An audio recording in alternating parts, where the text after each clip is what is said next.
Good day everyone, Brayden here coming to you from inside of EPCOT. I think this is our last vlog before the 50th anniversary of Walt Disney World officially begins, and it's going to be a special one because not only are we going to take a look at all the latest construction here in EPCOT, see what's going on with the Creation Store, which I'll be seeing for the first time, and we'll take a look at what's going on with Space 220. More notably today, we might be seeing the new permanent replacement to Illuminations and its interim show, EPCOT Forever Harmonious, today. According to the Disney Parks blog, they're going to be streaming it, and when the show is scheduled to start streaming is the same time that the park closes to guests, so we should be able to catch it on our way out, so I'm very, very excited for that. Behind me here, getting right to the news, you can see the beautiful, beautiful spaceship Earth, which starting October 1st is going to be lighting up at night, and recently we shared a video that a viewer sent in of Disney testing the lights up here, the animation. You see that animation they're doing? I think it looks very, very cool. We'll see how it looks. The official premiere of the Beacons of Light is very, very soon, with it starting October 1st here. I believe it's going to be running every 15 minutes or so we should see a lot of content from Spaceship Earth here, all lit up. Of course, the other park icons will also be getting these Beacons of Magic animations. It's not really a show per se, it's really a very short thing, basically letting people know that the 50th anniversary is going on. It's just with the other icons, it's a bit more conventional because it's just the typical projection mapping you already have on those icons. Here in EPCOT, it's a little bit extra special because this is a brand new visual effect we've never seen before that should hang around following the 18-month celebration of Walt Disney World's 50th anniversary. And I have to say, I was worried about how they were going to look during the daytime, those LEDs on all the vertices of Spaceship Earth. If you look up close, they look pretty all right, don't they? Just to mix it up here, we're going to go the opposite way around Future World than what I usually do, where we usually start over at Guardians. We're going to start on the other side, Future World West, which is about to be officially called World Nature. Those new names, those new neighborhood names come into effect officially October 1st. On this side over at World Nature, the news is it looks like finally work is getting underway on the Moana Journey of Water walkthrough attraction over on this side of the park. From the monorail looking into that project area, I think they are grading the land right now. You can see all of the earth that they are moving, and they have some pretty heavy equipment there that looks like it might be there to put in some foundations or drive in some pilings for something. I'm not a construction expert, I couldn't tell you for sure what exactly those are, what they are for, but I believe it is some preliminary work as they prep the site for the Moana Journey of Water attraction. Up here at the Leaping Fountains, looking into the Future World Crater, as I lovingly referred to it as, there really isn't a whole lot to report. You know, it's been a minute since I've done one of these EPCOT construction updates, and one of the reasons has been there has not been a lot new insofar as the construction is concerned. And that's not to say Disney isn't doing work, it's just visually there really isn't a whole lot to see, right? That's new. We see workers moving around, we still see a lot of mountains of dirt. I think more mountains of dirt than before over in the Moana area, which hopefully is some good news there, that we are getting closer to perhaps seeing construction start on that. They have to put in the foundations, they have to build everything. That'll definitely be a bit of a process. We're not sure what's going in on this side besides that, because we believe that elevated structure Disney announced at the time they announced the EPCOT overhaul, that is no longer happening. So what is going to be happening there, we don't really know just yet. And then looking over at the Future World East side, where we have the still standing Innoventions half, the new permanent flagship store replacing Mouse Gear, the Creation Shop, is now open. We'll take a look at that in a second. And then in the middle of the giant structure there where you have the breezeway, that is back open, and that is where you go to access the new Club Cool location, which is right in there. And then looking at the other half of the part of Innoventions that's still standing, you can see that's where a lot of the work is happening right now. They're doing a lot of construction, and that is where we are going to be getting a new counter service restaurant, replacing the electric umbrella that used to be in there. And besides that, what they're going to be doing with the Mouse Gear portion, the rest of the area in there, we aren't 100% sure just yet, so we'll just have to wait and see. I have to say progress on that side is going pretty well. That's where most of the workers are. You can see workers on the roof up there. There's a lot of action going on there, so hopefully we'll get that in not too long. I'd say this Innoventions East area, I think the whole thing could be open before the end of the year. Maybe that's a little hopeful on my part, but they are doing a lot of work there, so I guess we'll just have to wait and see. Taking a look at what's going on over here on the Future World East side of things up close, here you can see behind me the new popcorn stand, and in the distance we have the now open Creations Shop. I keep calling it the Creation Store. The actual name of it here, as you can see on this beautiful sign, is the Creation Shop. There's also a storefront here where you can see they are selling some EPCOT merchandise we'll take a look at right now. So going inside the Creation Store, the first thing I saw was that new white EPCOT merch, where it's white and then it has different geodesic patterns on it. There's hats like this, there's jackets like this. This stuff, I think it looks all right. None of it really caught my eye. It's nothing that I've personally gotten. And then the weird thing is on the other side inside the Creation store, you have more new Epcot merchandise that is themed after these construction walls we've been looking at for years at this point. I believe they're calling them progress walls or whatever, so that was pretty funny. They got all sorts of different stuff featuring that design. As far as the store itself, I really like the new font face, which is featured all over the store. You know, it looks fresh, it looks nice, it looks like a newer store, but really nothing about it, you know, jumps out to you as theme park or as a store of the future or anything like that, anything too highly themed in that respect. And to be fair to the Creation store, I would say it does look better than a big box store. You know, it is a little bit better than that. I'd say it's something you maybe see at like a mall or high-end mall, you know, like a fashion mall, something like that. But really the most Epcot thing about it, like I said, it's the font, it's the geodesic pattern. You can see that on the wall in some places and also on the floor in some places, that geodesic design, which sort of does tie it into the park itself.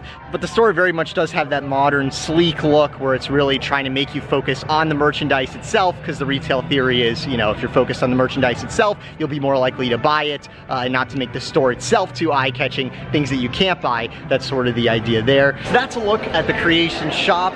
And then next door, we have Club Cool, and this is the line for Club Cool right now. There's a bit of a line. There's been a line here the entire time since it opened, I'm pretty sure. Every time I've seen this place, it's had a little bit of a wait to get in because the Club Cool area is quite small, so they're trying to do the physical distancing thing. So headed inside of Club Cool, you sort of line up inside to the left. Once you're in there, there's some merchandise over there. People just sort of wait in a line, and then on the right is where you have 6 soda fountains where you can actually try the selection of beverages from around the world for free, do those little samples there. Now all of the flavors they have there are new except for Beverly, which of course had to return. That's one of the most famous ones you have in here. It is the most famous one in there. The notable ones to me were the one from Russia, the Cucumber Sprite. That one is pretty good. Also the Dominican Republic soda, it sort of tastes like cream soda. That one's pretty good as well. And then also the Apple Lychee one is very good as well from Korea. The one from China I did not like, and the biggest disappointment is the watermelon one. They got rid of Watermelon Frosty, which is an amazing beverage. So that's a look at the new Creation store and Club Cool we have over here now. You guys know if I was in charge of the Epcot overhaul, I'd do things a little bit differently, but not bad, the stuff that's added here. It's just nothing design-wise, it's too eye-catching, or really fitting of a theme park even, in my opinion. Looking here at the breezeway, which is now partially open, you can walk through the breezeway, but still half of it here is blocked off as they continue work on the other side. If you look at the new ceiling of the breezeway, we watched them do work on for months and months and months. You can see the anchor points where they're gonna put in new directional signage in the future. If you recall, we used to have signage under the breezeways letting people know where they are, where they're going. I'm guessing the style will be something like what we see at the monorail station now and the Epcot fonts. Here you can see the former Mouse Gear temporary store, which is now closed. We'll see what they do with it. And then looking down towards Mission Space here, you can see in the distance the Space 220 sign. Space 220, the restaurant we were supposed to get, I believe it was late 2019 if you recall, finally opened 2 years late, which is pretty amazing. So here you can see people outside of Space 220 getting ready to head in there and go on a space elevator up to a space station where they'll be having a prefix priced meal where you pay a large sum and you get multiple courses. So for lunch, I believe you pay for an appetizer and an entree up front, and then you can add on a dessert. And then for dinner, the base cost, you're paying for an appetizer, an entree, and a dessert. And I believe drinks and things like that are separate. Now guys, since you heard me like 1 second ago, by the way, look at this sky over here, it just looks absolutely awesome. A couple hours have elapsed because I was talking here, some viewers recognized me and they had an extra spot on their reservation. So I was able to actually go into the Space 220 restaurant and have an entire meal. Here's a look at some of the food we have. So going in, you go up a ramp over here past this sign, and then you enter the adjoining building that we've been covering the construction of for a while, where you have the restaurant itself. Inside you have a desk, you have this little inside area, and then you board this space elevator itself, where you take off. You can see here we are leaving Epcot. And something very funny with the Space 220 restaurant, when you're leaving and you're looking down at Epcot, they've conveniently placed a cloud right over the Future World crater. I think this is really a testament to the fact that Disney isn't 100% sure what exactly is going on here. At least they haven't announced to us what they're gonna be doing with part of the center area here. Once you get off of the space elevator, you go down a hallway and there's this little growing area. You have this spinning thing with cabbages, which is very cool. I don't believe those are real, but it is a very cool effect there. Sort of reminds me me of Horizons a little bit. I never rode Horizons, which used to be here. You know, one of those things I really wish I could have a time machine and go back and see. And then we had the food itself. So I had the calamari, which was very good. There were like these peppers that were pretty awesome. And then I had the red snapper. The filet mignon looked really good. Someone in our party had that. And then lastly, I had the chocolate cheesecake, I believe it was called. So that was dinner. So it was 3 courses, prefix menu. So that was $80 plus tax. And then also I got a drink, I had a Sprite. But, and this is the crazy part, not only did 2 viewers invite me in because they had an extra spot on their reservation, but another 2 viewers of this show paid for my meal. The waiter came over and said, another party here wants to pay for your meal. They're a fan of your video. So guys, just thank you so much. I'm so grateful you guys enjoy tagging along with me here, doing all these adventures, seeing what's new in these parks. You know, construction progress has been kind of slow as we've seen, but you know, hopefully it'll all be worth it. Right now, I am looking at the land pavilion through the now reopened breezeway, and there are these new LED lights under the breezeway, which just look amazing. Just look at that. So as far as Space 220 goes, I really like the premise, sort of the story you have that goes along with it. That's very Disney to me. I think it definitely adds a little bit of something to the restaurant going experience you wouldn't normally have in a normal restaurant. As far as the food itself, I thought it was pretty good, but for sure for the prices you're paying here, part of it is the novelty of you're eating in space, that whole idea there. So that's what I'd say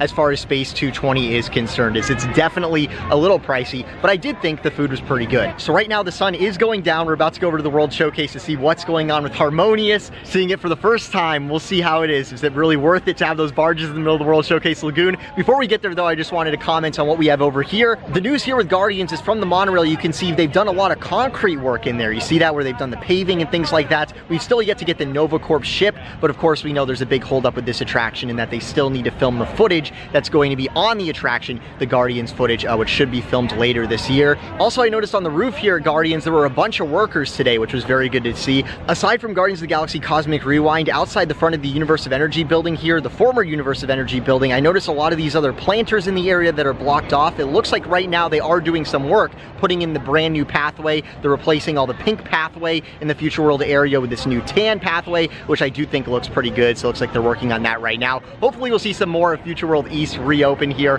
Now it's going to be called World Discovery. And then as far as the Play Pavilion goes, last up here as far as Future World news is concerned, we do not know what is going on with the Play Pavilion. I still think that we are going to get the Play Pavilion because we know Disney loves to have the meet and greets and everything like that. It's just because of the situation this past year, it has not been a priority for Disney, and really the parks in general has not seemed to be a priority for Disney insofar as their investing is concerned. So everyone, that's a look at what's going on in Future World right now. It's time to see what's going on with this early premiere of Harmonious here in Epcot. We're about to head through the port of entry here over to the World Showcase, but behind me on the way there, you can see there's this roped off area with this signage. Disney is live streaming this early premiere, and this is one of the areas they're actually going to be filming in, and these are all over the park. They have different areas roped off. Over here at the port of entry, you can see there's a lot of people heading into the World Showcase here, and we are still hours from showtime. You can see the port of entry here, the entire area, it is blocked off. This is going to be a private viewing area, and in the distance, in the middle of the lagoon, we can see that the barge screens are on, and they are intermittently displaying the Walt Disney World 50th logo. I have to say, this actually looks pretty good. Now, it has something to do with the fact that the sun is setting, so the light levels are not nearly what they're gonna be during the daytime. I still believe during the daytime, these barges are not gonna look the best. You know, we call them monstrosities for a reason. They look like oil rigs, you know, in the middle of the World Showcase Lagoon. Now, as with a lot of these additions we're getting in time for the 50th anniversary, I have had years at this point to give you guys, you know, some of my concerns, speculate about what we might be seeing here. The concerns with this show include the barges do not look good during the daytime when there is light out. Another concern has been, does the IP fit in Epcot? I personally don't think so. This is not a sufficient replacement to my favorite show here, which of course was Illuminations, but that's where my expectations are going into the show. I'm not expecting this to be Illuminations. I'm not even expecting this to be something I'm gonna be a huge fan of, but I know a lot of other people weren't as big of fans of Illuminations. They wanna see something more like this. How does Epcot fare with a more happily ever after type show being in the middle of the World Showcase Lagoon? You guys know my personal opinion here, but I really am going in with an open mind because we are about to actually see the thing I've been speculating about for so long. Let's go. All right, everybody, a few hours have elapsed and you can see the crowd around us. It is crazy. I found a spot. We're gonna get a pretty good view here. We got a front row view.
So everybody, that was Harmonious. You can see Spaceship Earth lit up for the first time for guests behind us, and I have to say it looks pretty good. Most people are still standing around here because people are not sure if the show's over. They're just slowly starting to filter out. And that's because the beginning and end of this show are so muted, like people can't even tell the show's over. Like people are still standing around thinking it's still happening. I feel like any second it's gonna all of a sudden start doing fireworks again. Now I'm gonna look like an idiot.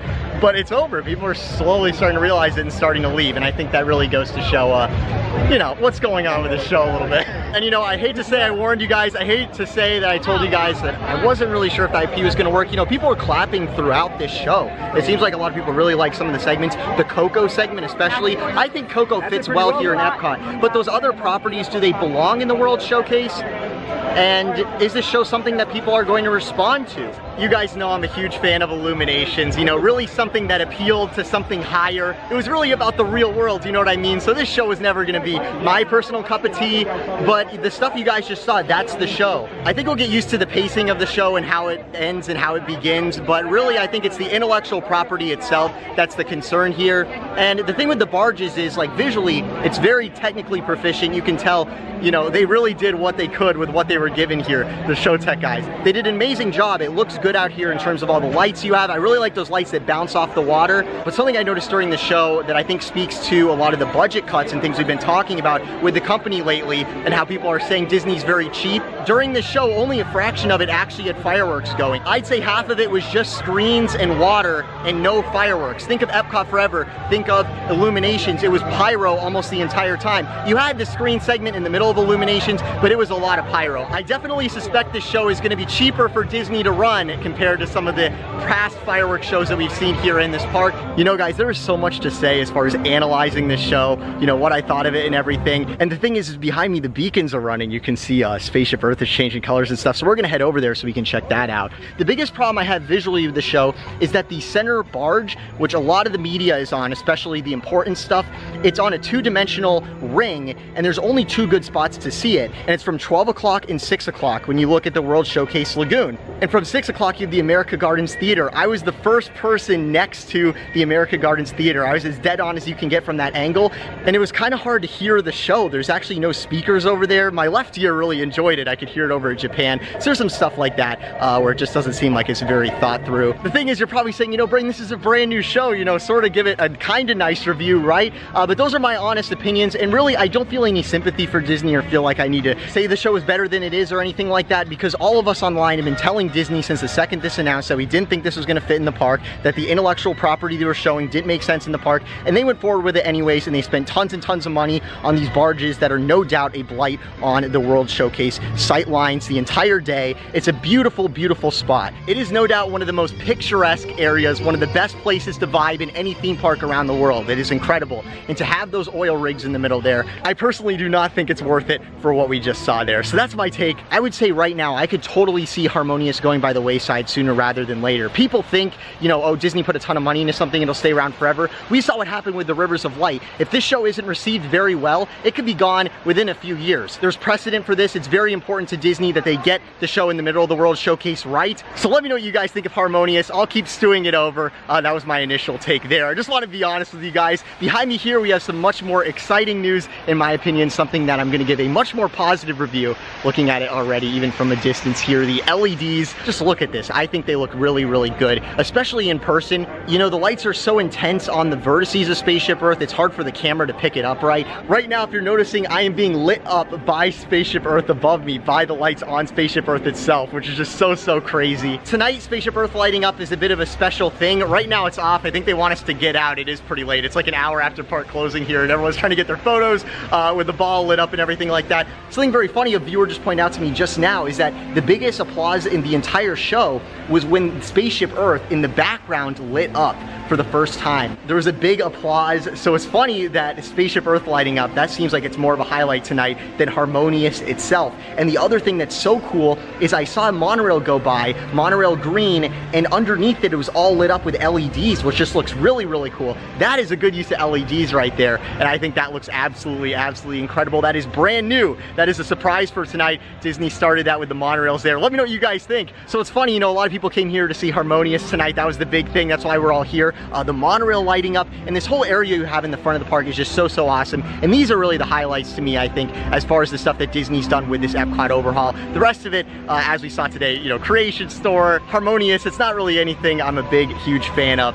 Let me know what you guys think about everything we saw today. Here is the brand new lit up monorail going by right now. The monorail itself, of course, is not new. These are quite old, but the LED strips are new and they look absolutely incredible. Outside of EPCOT here, Disney's turning off the lights. They want us to leave. This is Brayden. Thank you so much for watching. Be sure to subscribe if you enjoyed. Have a magical day.